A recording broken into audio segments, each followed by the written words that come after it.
Last class का कोई homework था? No sir. No sir.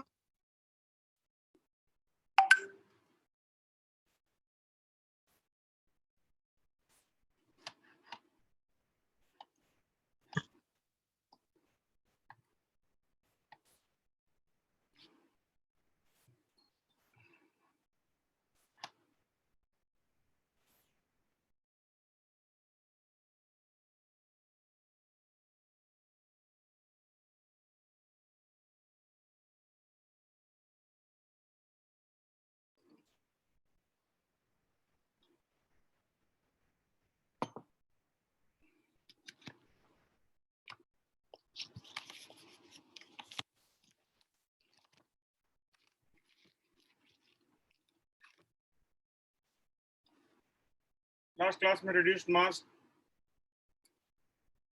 Concept करवाए थे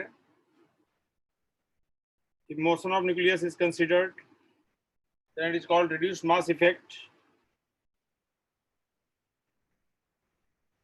Then under what condition they should obey?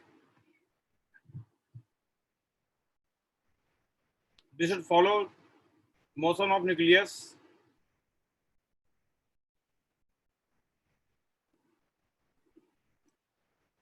So right, motion of nucleus is considered. Motion of nucleus is considered only if mass of the nucleus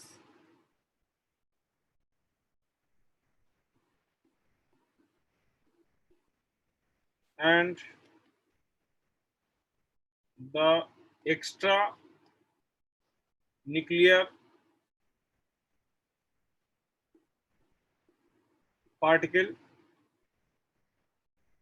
is not much different. बहुत ज्यादा difference मास का नहीं होना चाहिए, बहुत ज्यादा डिफरेंस हो जाएगा तो नहीं हो पाएगा। एक्स्ट्रा न्यूक्लियर पार्टिकल का मतलब इलेक्ट्रॉन है। हाँ,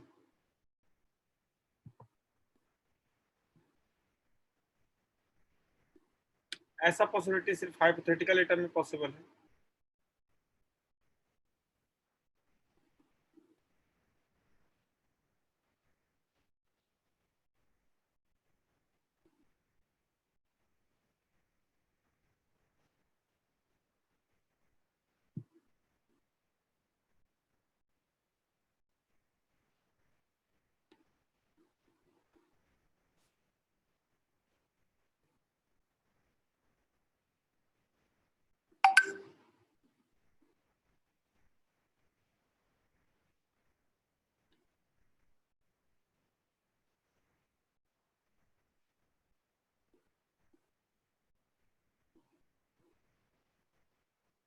और comparing any parameters of isotopes, isotopes का मास नंबर डिफरेंट होता है, एटॉमिक नंबर सेम होता है।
सर हाइपोथेटिकल एटम का मतलब क्या होता है?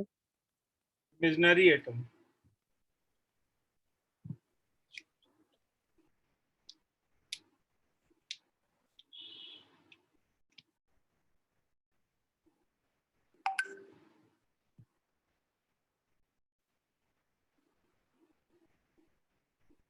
कॉपी कर लिए सब लोग?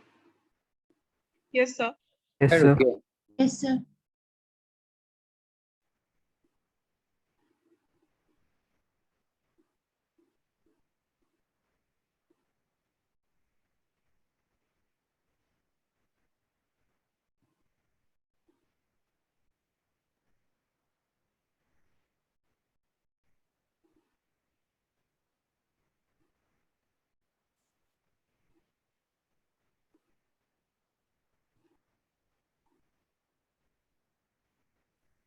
सर हो गया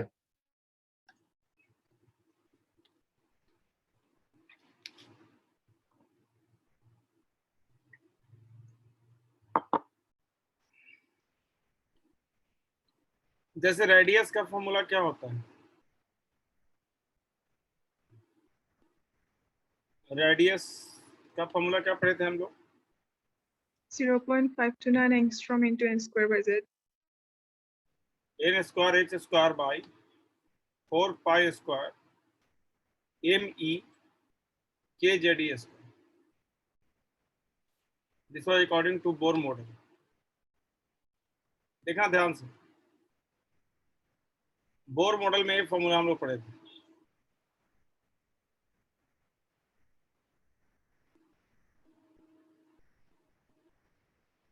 का वैल्यू पुट किए थे. आफ्टर कंसिडरिंग न्यूक्लियर मोशन क्या होगा? आफ्टर कंसिडरिंग न्यूक्लियर मोशन क्या होगा बताओ? आर इक्वल टू क्या लिखोगे? N square H square divide by M E की जगह क्या हो जाएगा? Mu.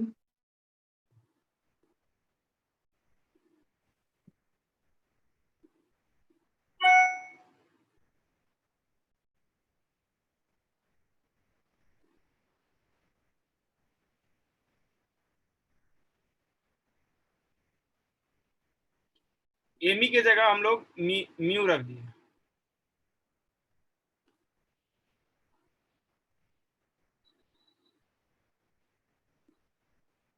इसका फॉर्मूला तो हम लोग प्रूव कर चुके हैं ना. क्या होता है फॉर्मूला?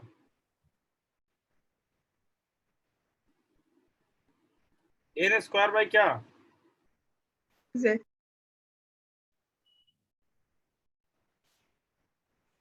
आर का वैल्यू है. इसको हम लोग ऐसा कर सकते हैं क्या? एमी से ऊपर मल्टीप्लाई भी कर दो, नीचे डिवाइड भी कर दो. ऐसा कर सकते हैं. Yes, sir. ऐसा करने के बाद क्या करो कि एमी को यहां ले आओ म्यू की जगह पे, और म्यू को एमी की जगह पे ले जाओ. क्या हो जाएगा? 4 पाई स्क्वायर. यहाँ पे क्या आ जाएगा बताओ? एमी क्या आ गया? M E by mu Me by nu.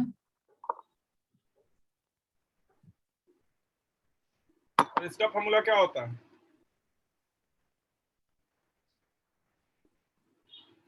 इसका फॉर्मूला तो पहले पढ़ चुके हैं ना. यही होता है. यस सर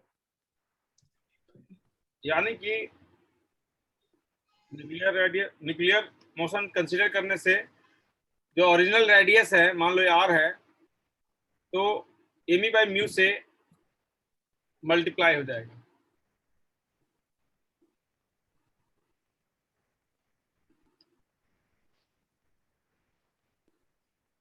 एक ट्रिक बताते हैं.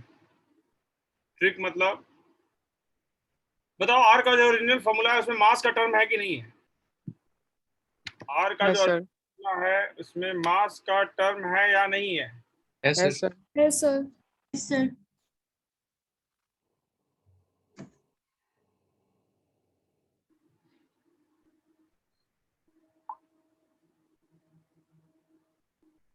इलेवन 12 एंड सॉरी, इसमें मास का टर्म है. इसमें मास का टर्म है. यस सर मास का टर्म नीचे है ना. मास का टर्म न्यूमरेटर में है या डिनोमिनेटर में है? Sir denominator Denominator. डिनोमिनेटर में है। मोशन कंसीडर करेंगे तो ओरिजिनल फार्मूला तो याद तो है ही सबको, ये वाला डिनोमिनेटर में म्यू से मल्टीप्लाई होगा। तो नया मतलब जिधर मास था, नीचे था ना मास ओरिजिनल फार्मूला में, तो वही डिनोमिनेटर में म्यू मल्टीप्लाई कर देंगे। डिनोमिनेटर में म्यू मल्टीप्लाई करोगे तो ऊपर क्या होगा, एमी होगा। याद रखने का तरीका है, जस्ट ट्रिक बताए। क्या बोले, फिर से रिपीट कर रहे हैं। मतलब आपको ओरिजिनल फार्मूला मालूम है, रेडियस में ओरिजिनल फार्मूला में मास नीचे है, मास नीचे है तो न्यूक्लियर मोशन कंसीडर करेंगे तो म्यू भी नीचे आएगा। ओरिजिनल फार्मूला और म्यू नीचे। अब म्यू अकेला नहीं आता है, म्यू हमेशा एमी के साथ आता है और एमी उसका ऊपर में होता है। याद हो गया? Yes, sir. Yes, sir. जैसे देखो, टोटल एनर्जी का फॉर्मूला क्या पढ़े थे, देख लेना ध्यान से। -2πa², -2πa² क्या था, M E k² z² e to e power to the power 4 divide by n² by क्या, h²। h². तो इसी का फॉर्मूला हम लोग प्रूफ किए थे ना, -13.6 इलेक्ट्रॉन वोल्ट z² बाय क्या, n². Hence, after considering nuclear motion. बताओ En क्या हो जाएगा, मास कहाँ है, ऊपर की नीचे? सर Sir, ऊपर है. ऊपर है। ऊपर है। पर -13.6 electron volt z² bye n² into क्या लिखोगे बताओ? Sir mu mu by by mu m by e. m by square. ME. m e। Mu by ME. Mu का वैल्यू तो मालूम ही है पहले से। वेलोसिटी का, ये बिफोर कंसीडरिंग न्यूक्लियर मोशन है, ये after considering nuclear motion. Velocity का फॉर्मूला क्या बताए थे, 2πk/jd² डिवाइड बाय क्या, nh. NH. मास का टर्म है, नहीं सर. तो किसी से मल्टीप्लाई करने का जरूरत है इसको? No sir. no, sir. Also.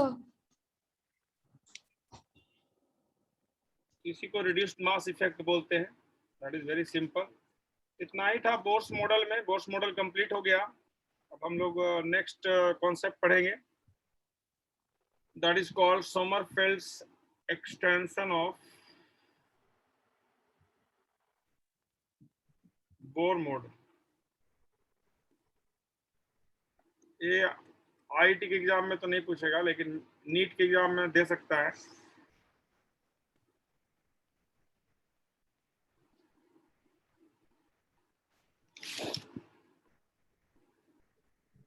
Bore के बाद सोमरफेल्ड ने बोर मॉडल को एक्सटेंड कर दिया and Sommerfeld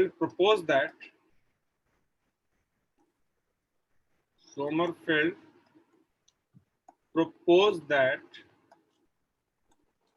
the electron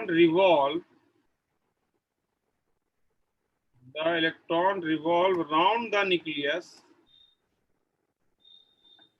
in the elliptical path.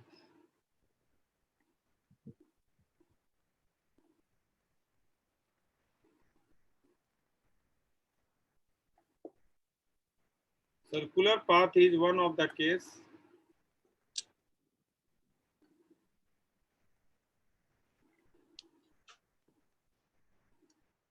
when the length of major axis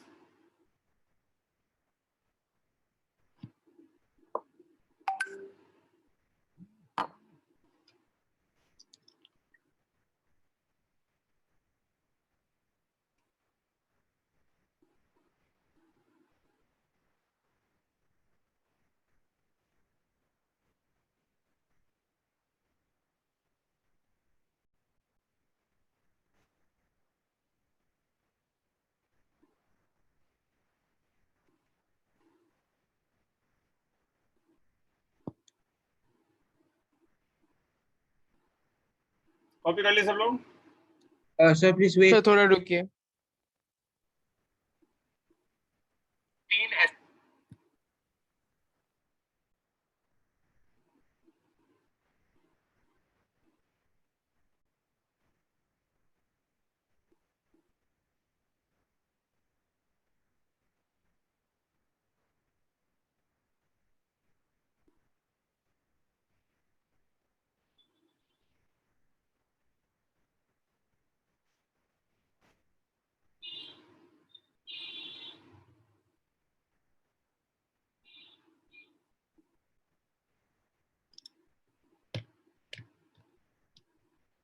sir हो गया। Sir,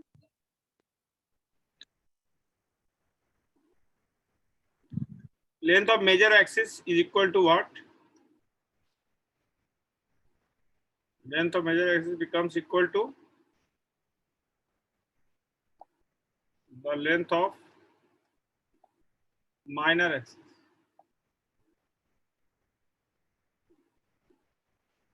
सर एक बार लास्ट पेज दिखाइए ना। एक minute, length of major axis divided by length of minor axis.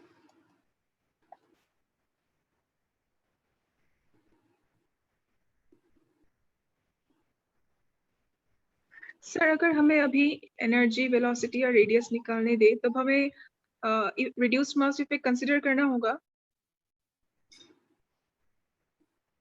नहीं करना होगा, क्वेश्चन में जब मेंशन कर देगा तो करना होगा। Okay done. सर। क्वेश्चन में बोल देगा कंसीडर न्यूक्लियर मोशन, तब करना होगा। नहीं तो हाइपोथेटिकल केस में जहां पे मास ऑफ इलेक्ट्रॉन और mass of nucleus almost same है, वहां पे करना होगा।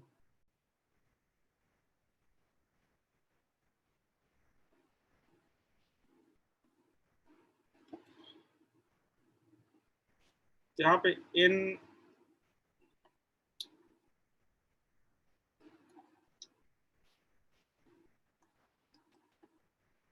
है, उसको बोलते हैं प्रिंसिपल क्वांटम नंबर,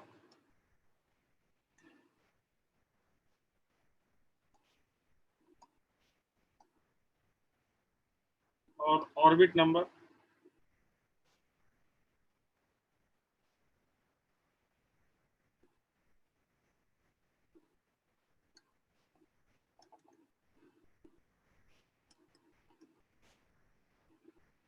के एजिमुथल क्वांटम नंबर।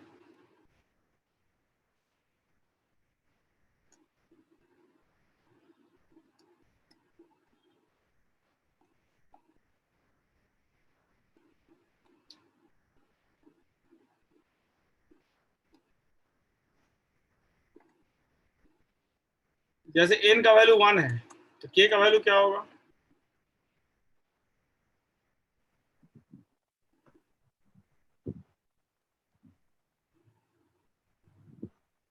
n का वैल्यू 1 है तो k का वैल्यू क्या होगा?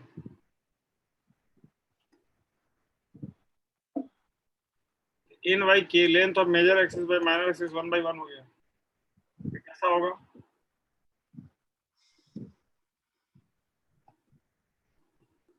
सर्कुलर होगा। सर इक्वल टू क्या लिखा? एजी। क्या बोल रहे हो? सर के इक्वल्स टू सर वो AZIMUTHAL, azimuthal quantum number sir okay sir. Azimuthal quantum number का मतलब क्या है? नाम है, आगे पढ़ेंगे। Okay sir.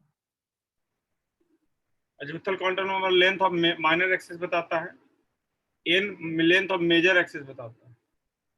n का वैल्यू यदि 1 होगा तो k का वैल्यू भी कितना होगा? 1। n का वैल्यू 1 तो k का वैल्यू भी 1।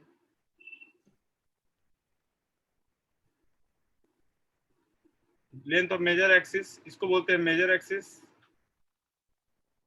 और इसको बोलते हैं माइनर एक्सिस। दोनों का लेंथ इक्वल होगा।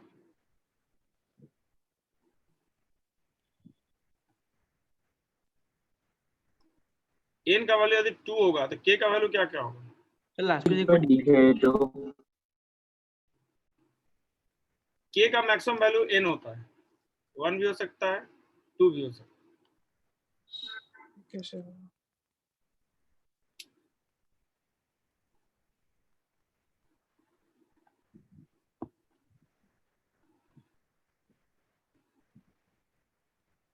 सर मेजर एक्सिस हॉरिजॉन्टल वाला था। मेजर एक्सिस हॉरिजॉन्टल वाला, ये माइनर एक्सिस। यहाँ तो दोनों इक्वल है, सर्कल में दोनों इक्वल होता है। n equal to 2, k equal to 1 और 2 हो सकता है। इसमें दो पॉसिबिलिटी है ना, n का वैल्यू 2 रख दो और k का वैल्यू 1 रख दो। किसका लेंथ ज्यादा है, मेजर का कि माइनर का? मेजर मेजर का ऐसा शेप हो जाएगा, तो इसे शेप को क्या बोलते हैं? Elliptical ellipse Elliptical. Ellipse. n equal to 2 तब k का वैल्यू 2 कैसा हो जाएगा? तो सर्कल हो जाएगा Circle. सर्कल हो जाएगा तो कैसा हो जाएगा? बड़ा वाला। n इक्वल टू 2 तो फिक्स ही है।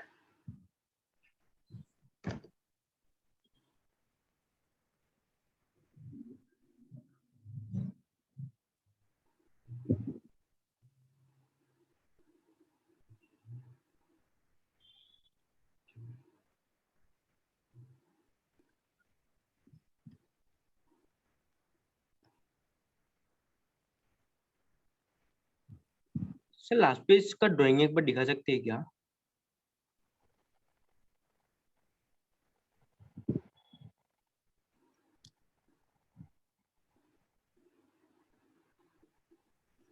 ओके सर, हो गया।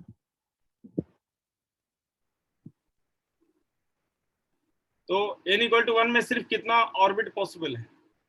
एक ही ऑर्बिट पॉसिबल है। n इक्वल टू 1 में एक ही ऑर्बिट पॉसिबल है, और वो ऑर्बिट कैसा है? According to Sommerfeld circular circular है। So what we can write, according to Sommerfeld,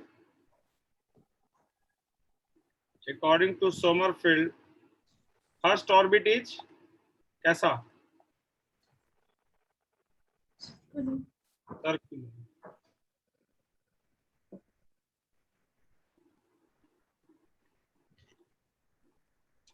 Second orbit is of two types. First circular, other क्या? Elliptical.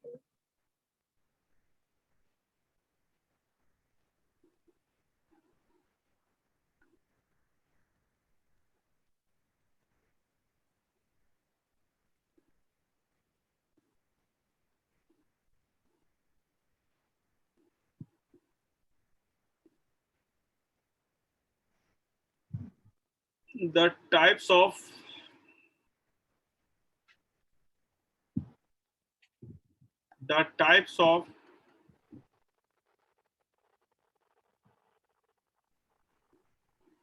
orbit for an orbit are called suborbit. The types of orbits for an orbit are called suborbit.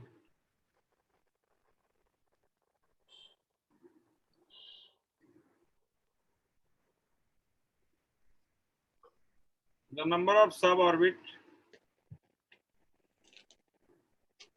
in an orbit is equal to the orbit number. Number of suborbit in an orbit is equal to the orbit number. यानी कि second orbit में total कितना सब orbit होगा? 2 2। 2. Third orbit में कितना सब orbit होगा? 3 3.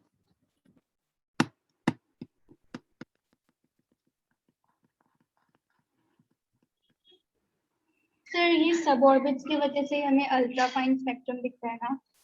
हाँ, मतलब जितना ज्यादा सब ऑर्बिट होगा उतना ज्यादा फाइन स्पेक्ट्रम बनेगा।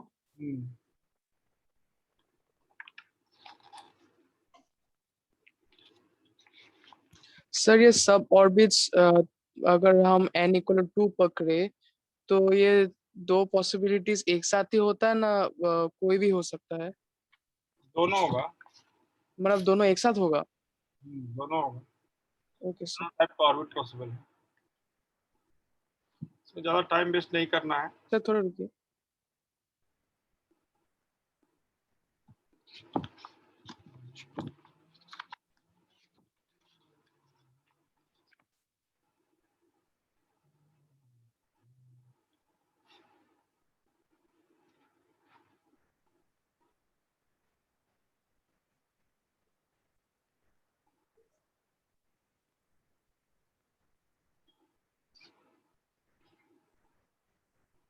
हाँ सर, हो गया।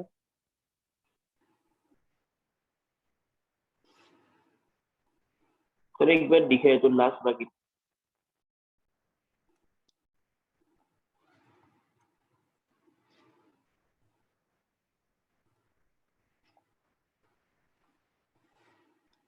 Modern concept of atomic structure. Modern concept of atomic structure is last part of atomic structure.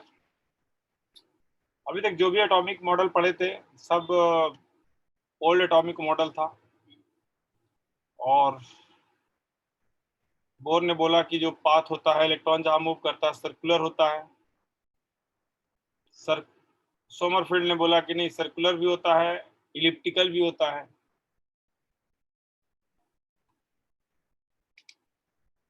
हो गया सर। सर सोमरफेल्ड का मॉडल भी गलत था क्या? हाँ, इसलिए तो आगे पढ़ रहे हैं।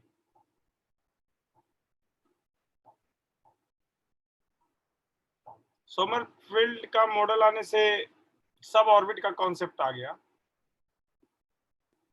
इसलिए उसको हम लोग देख लेते हैं।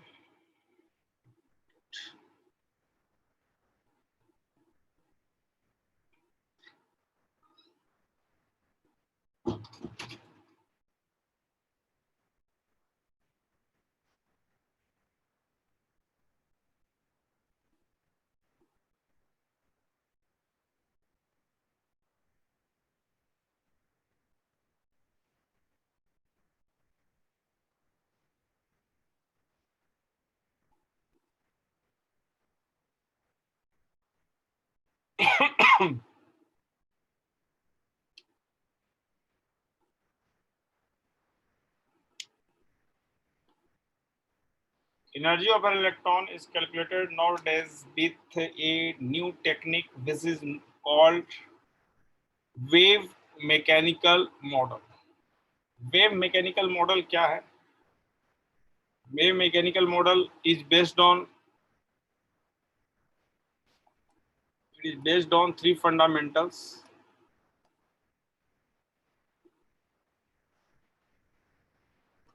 It is based on three fundamentals. सबसे पहले कॉन्सेप्ट आया डी ब्रॉगली का, डी ब्रॉगली हाइपोथेसिस। इसके बाद आया कॉन्सेप्ट हेज़नबर्ग का।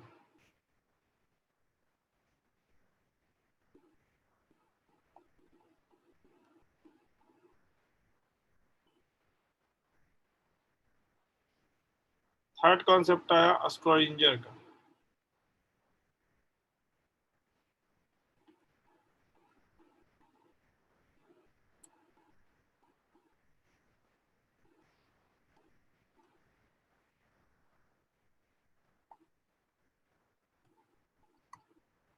मतलब यदि डी ब्रॉगली और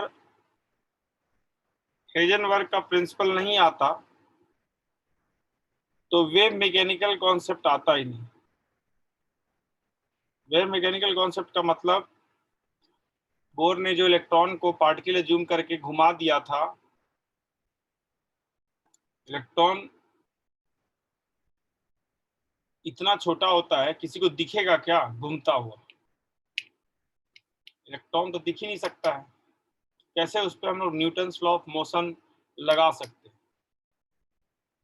सर फर्स्ट ए में क्या लिखा है? न्यूटोनियम de Broglie, DBRO, de Broglie. अरे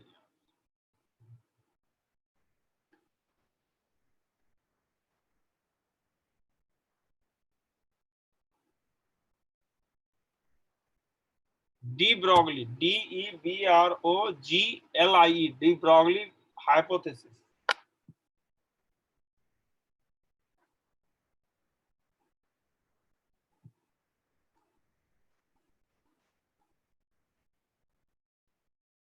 तो डी ब्रॉगली और हेज़नबर्ग प्रिंसिपल के कारण ही वेव मैकेनिकल मॉडल आया, और वेव मैकेनिकल मॉडल में यही बोला गया कि इलेक्ट्रॉन इतना छोटा होता है उस पर कैसे कोई पार्टिकल मान के Newton's law of motion apply कर सकता है। बहुत जो छोटा पार्टिकल होता है वो तो वेव नेचर शो करता है, इसलिए उस पे हम लोग न्यूटन्स लॉ ऑफ मोशन न लगा के उसमें हम लोग कॉन्सेप्ट ऑफ प्रोबेबिलिटी अप्लाई करेंगे। प्रोबेबिलिटी का मतलब चांसेस। चांसेस, कहाँ पे इलेक्ट्रॉन का मिलने का चांस ज्यादा है, कहाँ पे कम है, उसी कॉन्सेप्ट पे बेस्ड है स्क्रोडिंगर वेव इक्वेशन। तो जो कि इलेक्ट्रॉन का एक्चुअल लोकेशन का बात नहीं करता है, इलेक्ट्रॉन का डेंसिटी का बात करता है, इलेक्ट्रॉन का डेंसिटी कहाँ ज्यादा होगा, इलेक्ट्रॉन का प्रोबेबिलिटी कहाँ ज्यादा होगा, उसका बात करता है। और यही मॉडर्न कॉन्सेप्ट है जिसके कारण क्वांटम नंबर आता है, और क्वांटम नंबर के बाद इलेक्ट्रॉनिक कन्फिगरेशन आता है जो कि पूरे केमिस्ट्री के लिए यूज होता है। तो सबसे पहले हम लोग डी ब्रॉगली हाइपोथेसिस पढ़ेंगे, लेकिन क्वेश्चन जो आपको बोर्ड और एंट्रेंस दोनों में आएगा पूरे एटॉमिक स्ट्रक्चर से आएगा, मींस बोर्स मॉडल से भी आएगा, रदरफोर्ड से भी आएगा, जितना भी अभी तक पढ़ चुके सब जगह से आएगा। डी ब्रॉगली हाइपोथेसिस में क्या है, de Broglie propose that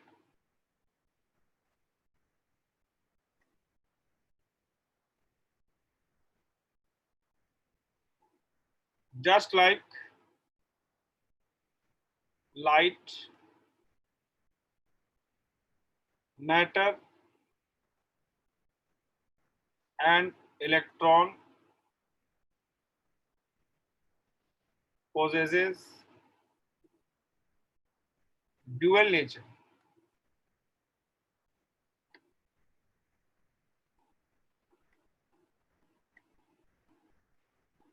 Concept of dual nature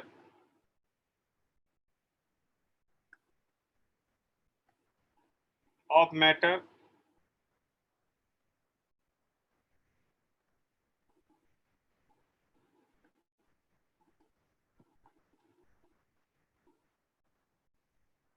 give the wave mechanical concept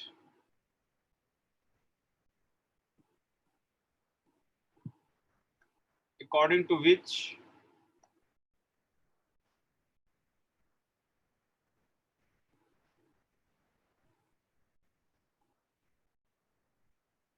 any subatomic particle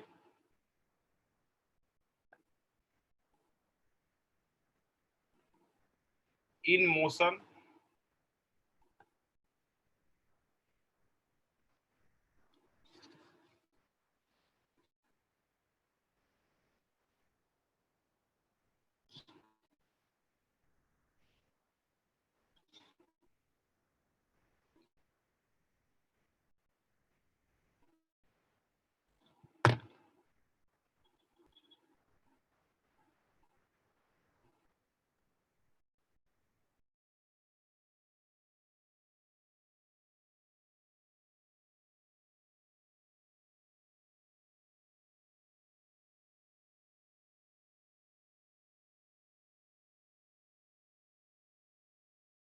sir आपका स्क्रीन विजिबल नहीं हो रहा।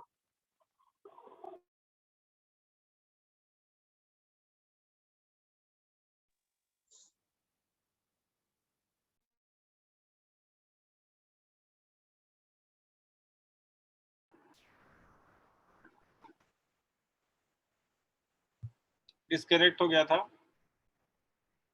आवाज आ रहा है सबको? Yes, sir. Yes, sir. Yes sir. Yes, sir.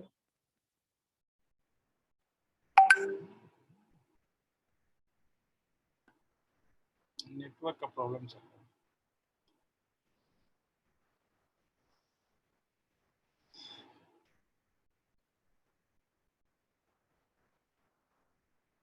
है। निवेदिता होस्ट बनाओ हमको।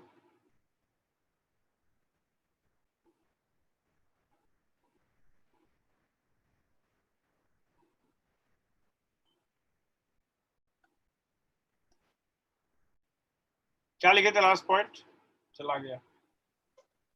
Sir, concept according de to Broglie का which definition. any subatomic particles in motion possesses wave characteristic. Sir in motion के बाद इन मोशन के बाद sir Possesses wave characteristic. Sir wave mechanical motion के बाद पोजेसिस था क्या? वेव मैकेनिकल थ्योरी रिपीट कर दे रहे हैं. Concept of dual nature of matter gave wave mechanical theory of matter according to which any subatomic particle in motion possesses wave characteristic. E बराबर hc by lambda होता है. किसके लिए होता है? फोटॉन्स के लिए होता है. This is called which equation? This is called Planck's equation. और E बराबर mc by mc स्क्वायर होता है. इस इक्वेशन को क्या बोलते हैं? Einstein equation. दोनों को यदि इक्वल कर दे तो क्या हो जाएगा? hc by lambda equal to what? तो lambda equal to क्या आ गया?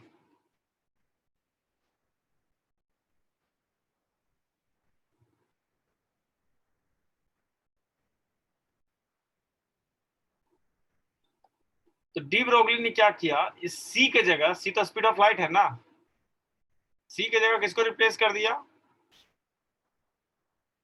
D Broglie replaced C by U. C को जैसे यू से रिप्लेस कर देंगे तो लैम्डा क्या आ जाएगा? और एमी को क्या बोलते हैं?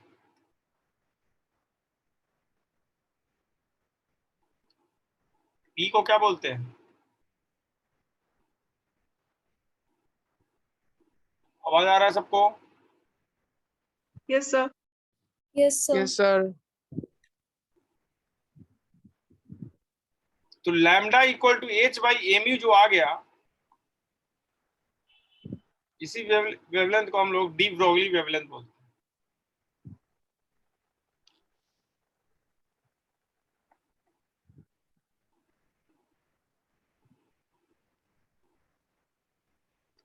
सर सी को यू से कैसे रिप्लेस किया, समझ नहीं आया. सर यू क्या है? यू स्पीड है, ओके. वो भी तो स्पीड ही था, लेकिन ये जो इक्वेशन है इलेक्ट्रोमैग्नेटिक रेडिएशन के लिए है. तो इलेक्ट्रोमैग्नेटिक रेडिएशन के लिए प्लैंक्स ने अलग इक्वेशन दिया था, आइंस्टीन ने अलग इक्वेशन दिया था. ई बराबर एमसी बाई एमसी स्क्वायर क्या रिप्रेजेंट करता है? किसी पार्टिकल का मास m है तो उसका एनर्जी इतना होगा. Equal to H C by lambda क्या रिप्रेजेंट करता है? कि यदि किसी का वेवलेंथ लैम्डा है तो उसका energy H C by lambda होगा. तो it was showing wave nature, it was showing particle nature. De Broglie ने क्या किया कि दोनों को इक्वल करके देखा. डी ब्रोगली ने इक्वल जैसे ही किया तो वहां से वेवलेंथ मिल गया. वेवलेंथ जो मिला लैम्डा बाई एमसी. एमसी क्या होता है? Mass into speed. क्या होता है? मोमेंटम ही तो होता है. Yes. तो ये दो फॉर्मूला था इलेक्ट्रोमैग्नेटिक रेडिएशन के लिए था. लेकिन डी ब्रोगली ने क्या किया कि सी के जगह यू रख दिया. यू किसका स्पीड है? पार्टिकल का. किसी भी पार्टिकल का स्पीड हो सकता है. She was speed of light but you is speed of particle. D Broglie ने सोचा कि यदि हम सी को यू से रिप्लेस कर दें तो क्या वेवलेंथ जो आएगा वो सही आएगा. तो जब सी को यू से रिप्लेस किया और वेवलेंथ इस फॉर्मूला से मेजर किया और एक्सपेरिमेंटली मेजर किया तो दोनों ऑलमोस्ट सेम आ गया. तो डी ब्रोगली का इस वेवलेंथ को डी ब्रोगली वेवलेंथ बोलते हैं. And this formula became famous after de Broglie hypothesis कि किसी भी पार्टिकल, कोई जरूरी नहीं है कि इलेक्ट्रोमैग्नेटिक रेडिएशन ही होना चाहिए, किसी भी पार्टिकल का मास यदि m है स्पीड यू है तो उसका हम लोग वेवलेंथ फाइंड आउट कर सकते हैं। मतलब हर एक पार्टिकल का, चाहे वो भारी पार्टिकल हो, हेवी पार्टिकल हो, चाहे लाइट पार्टिकल हो, हर एक पार्टिकल का अपना वेवलेंथ होता है। हम कहीं दौड़ रहे हैं, तो हमारा भी कुछ वेवलेंथ। हमारे साथ कोई मच्छर दौड़ रहा है तो उसका भी कुछ वेवलेंथ। किसका वेवलेंथ ज्यादा होगा, मेरा या मच्छर का? सर सर आपका। मच्छर का। मच्छर का। मच्छर का। मच्छर का मास कम मच्छर है, का होगा सर। मच्छर का मास कम है तो उसका वेवलेंथ ज्यादा आएगा। मेरा तो वेवलेंथ बहुत कम होगा ना, बहुत भारी है ना।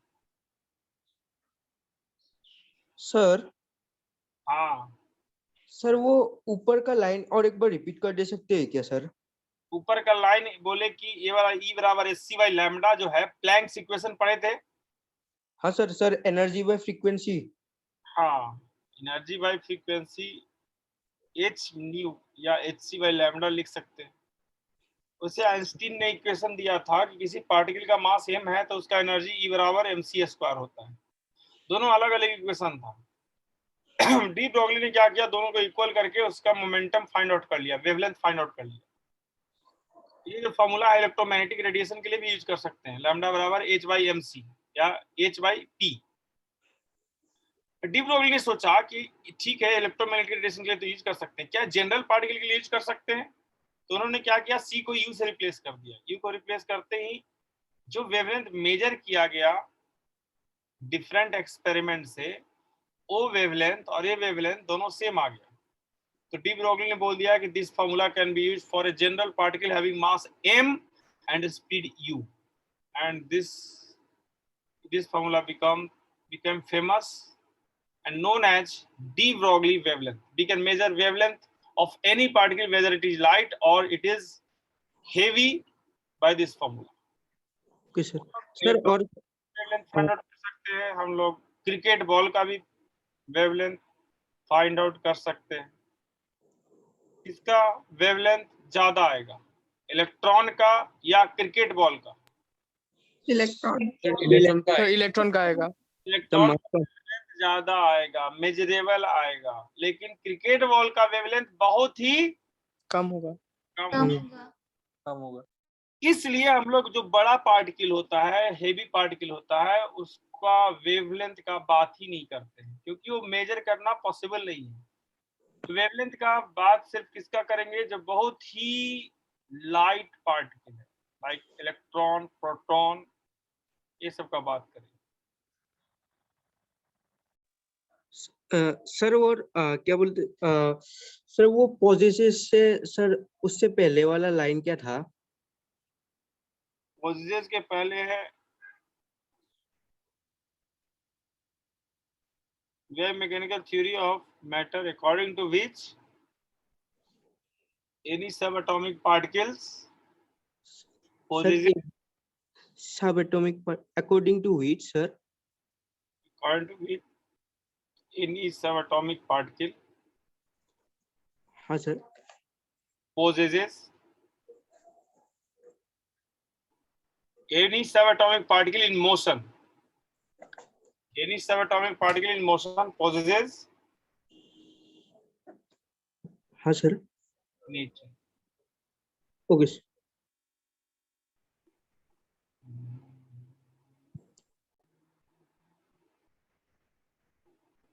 कॉपी कर लिए सब लोग? Yes Yes, sir. हाँ sir. Sir.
Just like electromagnetic is associated with some mass and momentum.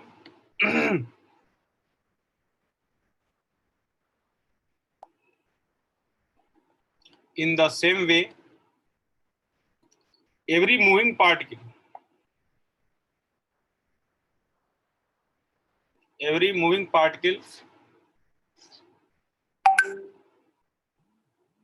or object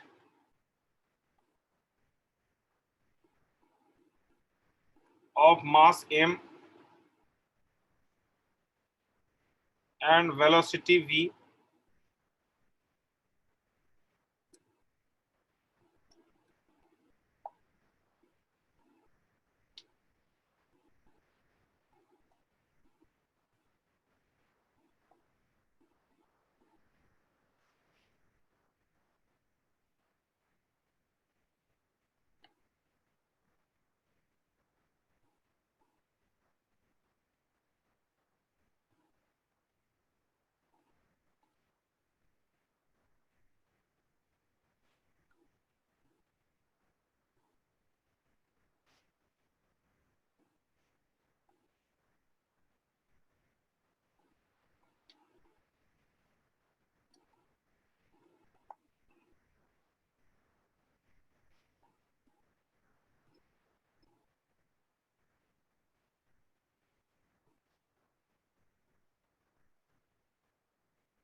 Next, characteristics of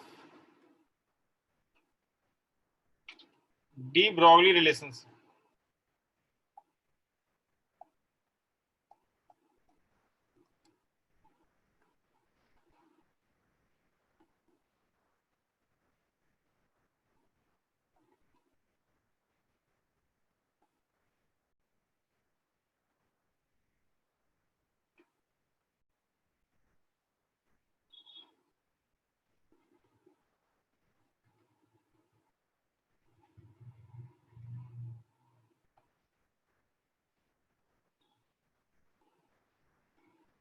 Electromagnetic radiation have a lower velocity than electromagnetic radiations. Electromagnetic radiation को EMR बोलते हैं.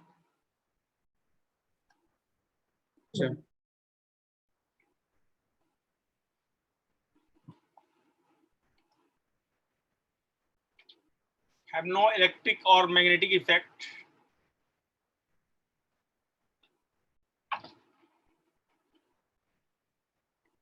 It is not defined for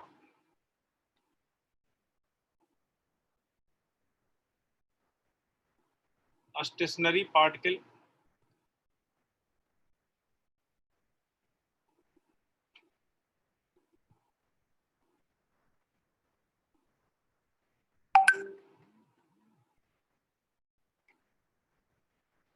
As mass increases,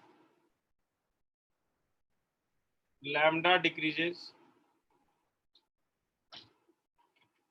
That is, in case of heavier particles,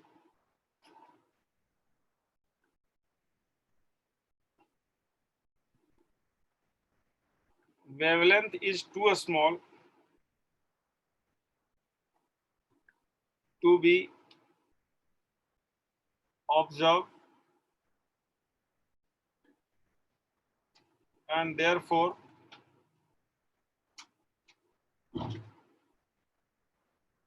de Broglie relationship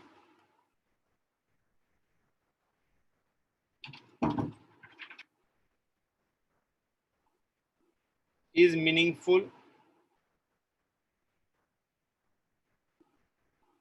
only in case of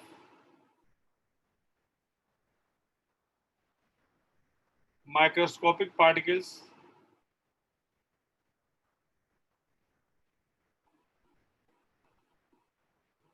like electrons and protons.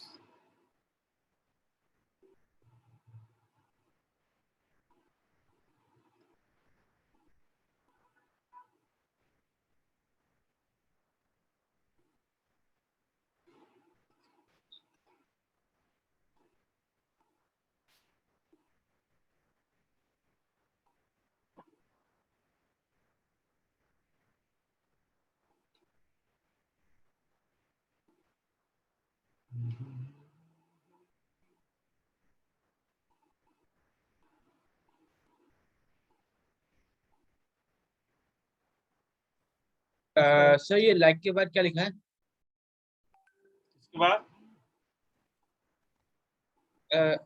Sir like के बाद क्या लिखा है? Light कहाँ पे है?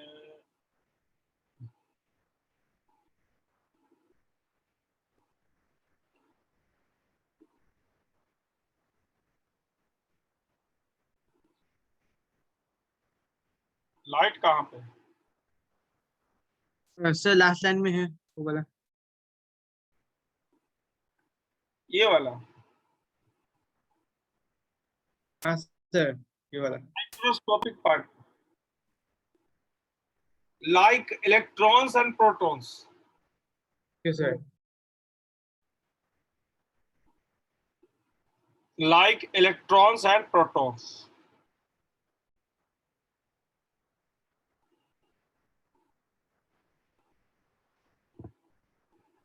सर इलेक्ट्रोमैग्नेटिक रेडिएशंस का मास होता है क्या? हाँ, इलेक्ट्रोमैग्नेटिक रेडिएशंस का मास होता है क्या? इलेक्ट्रोमैग्नेटिक रेडिएशंस का मास सर अभी थोड़ी देर पहले आपने एक लाइन लिखा था कि electromagnetic waves are associated with some mass and momentum. ये देखो, ये होता है m nought is called rest mass. होगा ही ना।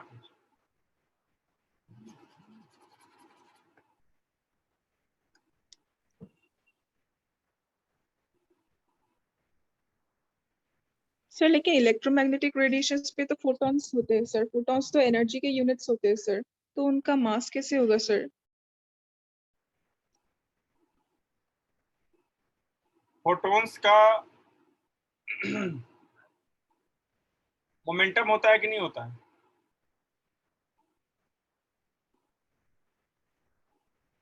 फोटॉन्स का मोमेंटम होता है या नहीं होता है?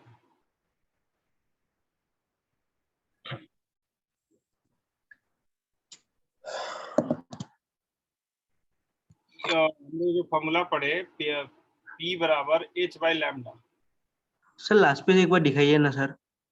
किसी भी फोटोन का अधिक वेवलेंथ सर है तो वो मोमेंटम भी होगा।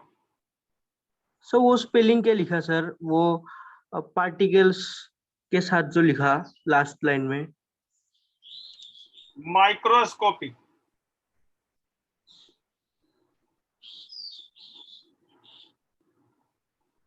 तो फोटोन का यदि वेवलेंथ है तो उसका मोमेंटम भी है ना। Yes sir. और मोमेंटम है तो मोमेंटम क्या होता है? mc होता है। तो इसका इलेक्ट्रोमैग्नेटिक रेडिएशन का कुछ मास एसोसिएट होगा इससे। Okay sir. हम लोग इस टेक्निक से मेजर कर सकते हैं, इस फॉर्मूला से।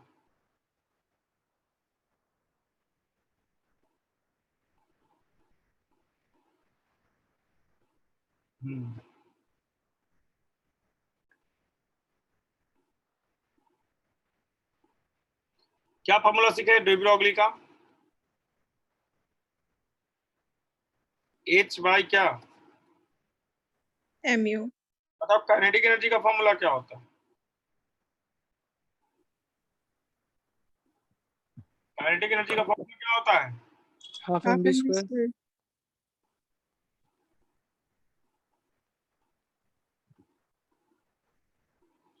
दोनों तरफ m से मल्टीप्लाई कर दो।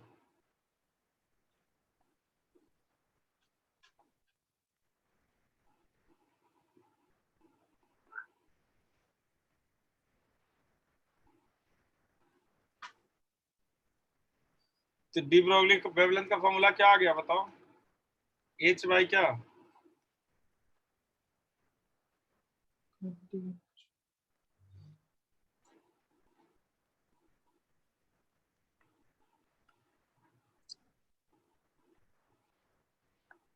If a charged particle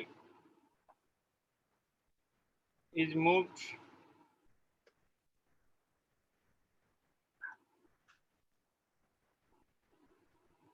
accelerated from if a charged particle is accelerated by a potential difference of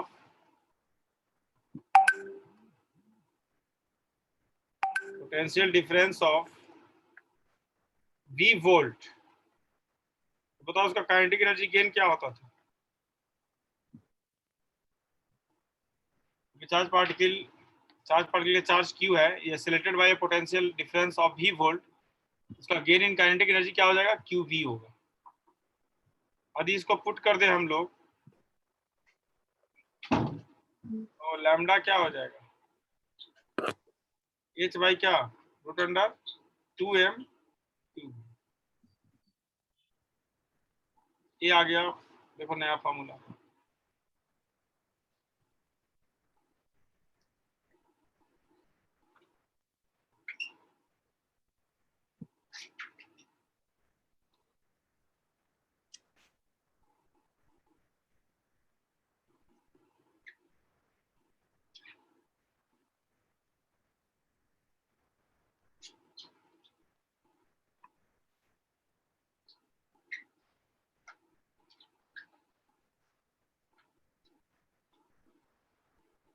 copy कर लिए सब लोग? थोड़ा रुकिए। सर सर थोड़ा रुकिए। रुकिए।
Sir done.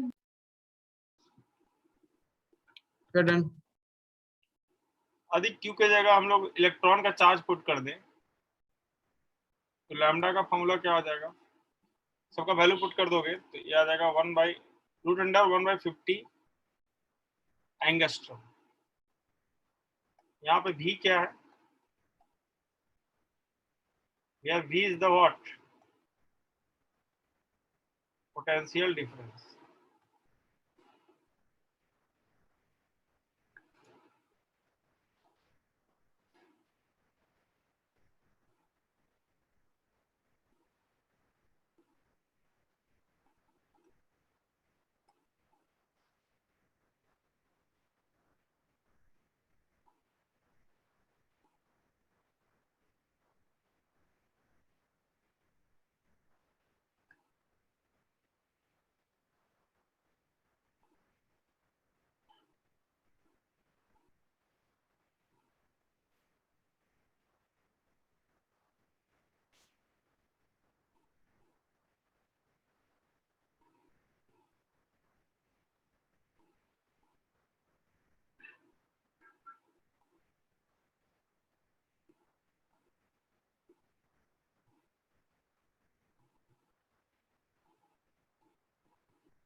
verification of both theory of quantization with the help of de Broglie hypothesis.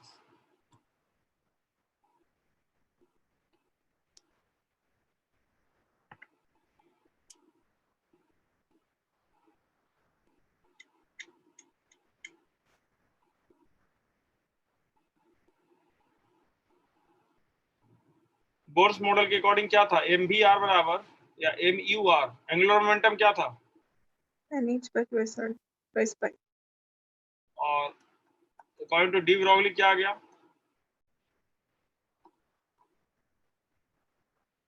यहां से सेकंड से एम यू का वैल्यू क्या आएगा, from second what is the value of M U, NH by 2 pi r. N H by lambda, H by lambda का value first में put कर दो, फर्स्ट में पुट कर देंगे तो क्या हो जाएगा,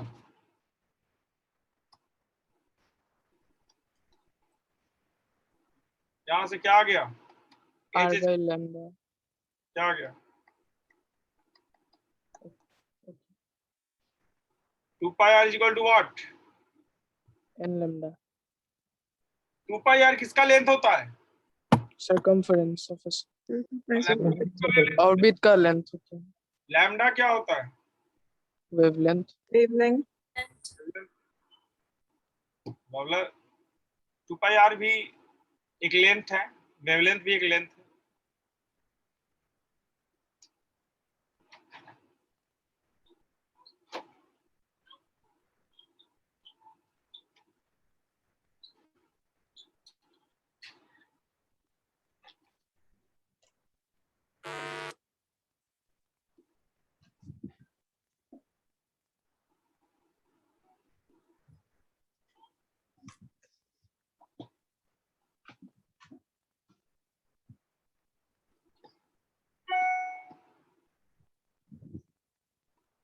कॉपी कर लिए सब लोग, तो थोड़ा रुकिए, last line.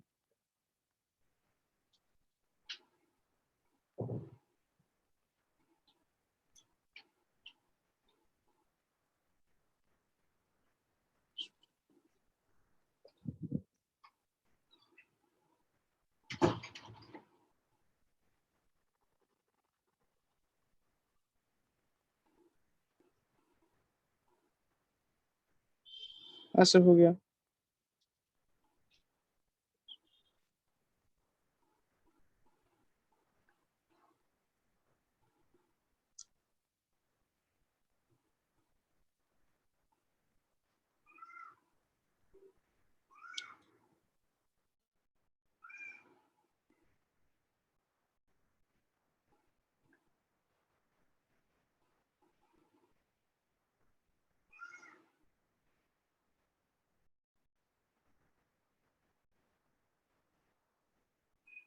यहाँ कितना वेव है, मान लो इसका रेडियस r है, सरकमफ्रेंस कितना हो गया, Twice pi r. pi r. 2 pi r. यहाँ तक का एक वेवलेंथ हो गया लैम्डा, दो पीक के बीच का डिस्टेंस लैम्डा होता है, फिर यहाँ से लेके यहाँ तक दूसरा हो गया ये भी लैम्डा, यहाँ से यहाँ तीसरा हो गया ये भी क्या, Lambda. तो 2 पाई r इक्वल टू कितना लैम्डा हुआ, 3 lambda. यानी कि ये डायग्राम देख के हम लोग क्या बोल सकते हैं, यहाँ पे कितना नंबर ऑफ वेव्स है, 3. 3 waves.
According to de Broglie, wave is associated with moving electron, and for a stable atom, wave should be completely in phase. Phase का मतलब क्या हुआ? PHAC, phase. फेज का मतलब क्या होता है? आउट ऑफ फेज का मतलब क्या होता है?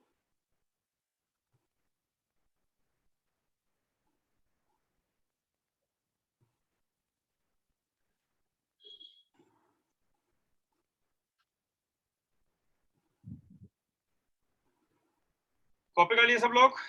Sir sir wait sir last page sir last page. Sir N4 क्या लिखा सर? क्या N फॉर? इलेक्ट्रॉन N4 कुछ एटम लिखा नंबर ऑफ वेव्स। नहीं सर वो इलेक्ट्रॉन N फॉर स्टेट ना कुछ लिखा सर, वो लाइन में सेकेंड लास्ट। और stable atom, okay wave should be completely in phase. Wave should be completely in phase.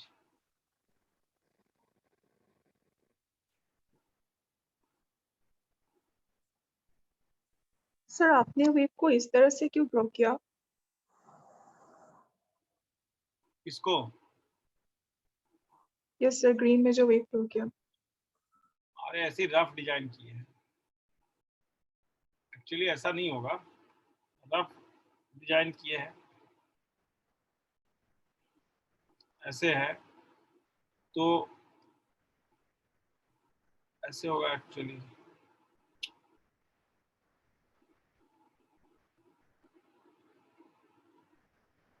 समझ रहे हो? फिर ऐसे जाएगा, फिर ऐसे जाएगा, फिर ऐसे जाएगा, फिर ऐसे जाएगा, फिर ऐसे। तो ये इस पीक से इस पीक तक पहला वेव हो गया, इस पीक से दूसरे पीक तक दूसरा, तीसरा, ऐसे।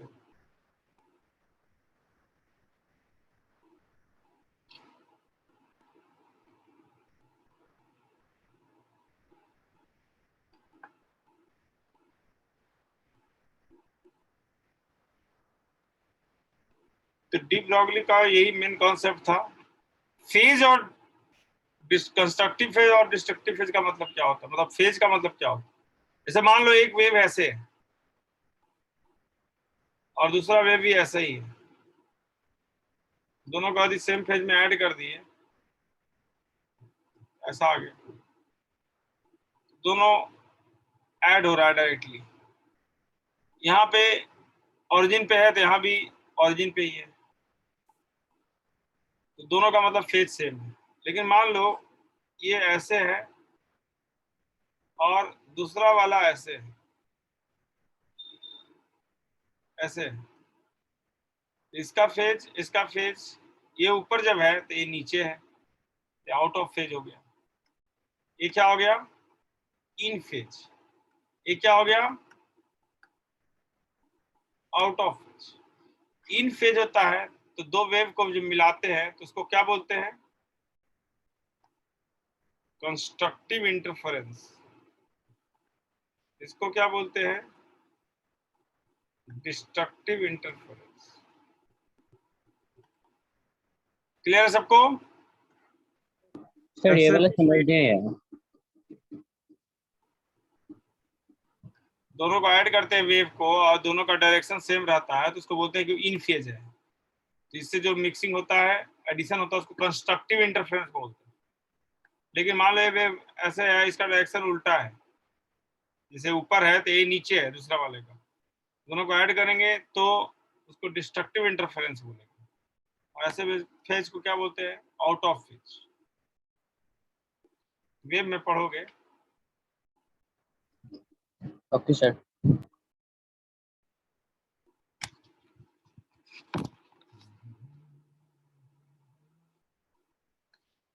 लास्ट क्लास में डीबीबी 17 नहीं दे पाए थे, इसको नेक्स्ट क्लास में डिस्कस करेंगे। प्लस आरसी मुखर्जी दिया हुआ था ना homework? Yes sir. RC Mukherjee का तो करेंगे डिस्कस। ठीक है, thank you. Thank you sir. Thank you sir. Thank you sir. Thank you sir. Thank you sir. Thank you.